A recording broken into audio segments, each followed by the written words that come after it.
Hello viewers, welcome to my YouTube channel. এই যে ভিউটা দেখতে পাচ্ছ, সকালবেলা সূর্য উদয়টা কীভাবে হয়, এইখানে অনেক দূর দূর থেকে লোক আসে এই ভিউটা দেখার জন্য। এটা হচ্ছে কন্যাকুমারীতে, তামিলনাড়ু। জায়গাটা বেশ দেখতে খুব সুন্দর, খুবই ভালো লাগে সকালবেলা সাগরের হাওয়া আর হচ্ছে সূর্যটা কীভাবে ওঠে, এই ভিউটা খুবই সুন্দর, খুব সুন্দর দেখতে, খুবই ভালো লাগে। এইখানে এই ভিউটা দেখার জন্য অনেক লোক আসে, বাইরে থেকে আসে, আর ফরেন কান্ট্রি থেকে যারা আসে ওরাও আসে এখানে ঘুরতে। তোমরা দেখতেই পাচ্ছ সাগরের জল, সাগরের ঢেউ, জলগুলো কত কাছে চলে আসে একদম। খুব সুন্দর ছিল সকালবেলার এই ভিউটা।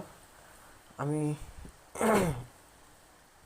এই ভিউটা দেখার জন্য রাত 2-3টের পরে থেকে এইখানে এসে বসেছিলাম শুধু এই ভিউটা নেওয়ার জন্য।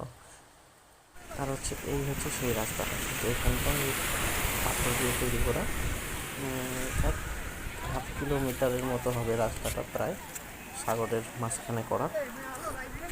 এই রাস্তা দিয়েই সবাই আসে, এই রাস্তা দিয়ে আমরাও এসেছিলাম। তো এখন সকালবেলা সূর্যোদয়টা দেখার পরে আমরা চলে যাচ্ছিলাম যে মন্দিরে যাওয়ার জন্য। তো এইখানটায় যদি তোমরা কেউ আসতে চাও আসতে পারো। এখানে আসতে গেলে তামিলনাড়ুতে আসতে হবে, কন্যাকুমারীতে, তাহলে এই জায়গাটা দেখতে পাবো তোমরা।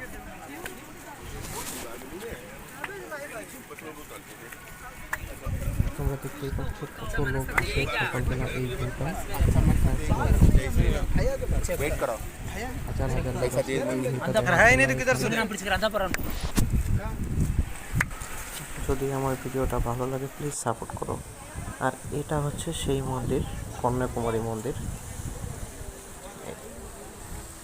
এখানে আসতে গেলে বোর্ডে করে আসতে হয়।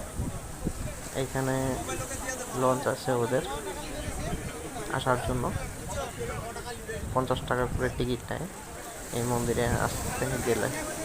তো মন্দির খুলে 8টা-9টার পরে এই মন্দিরের গেটটা খোলে। তো এখানে আসতে গেলে লাইন দিয়ে থাকতে হয় সবাই।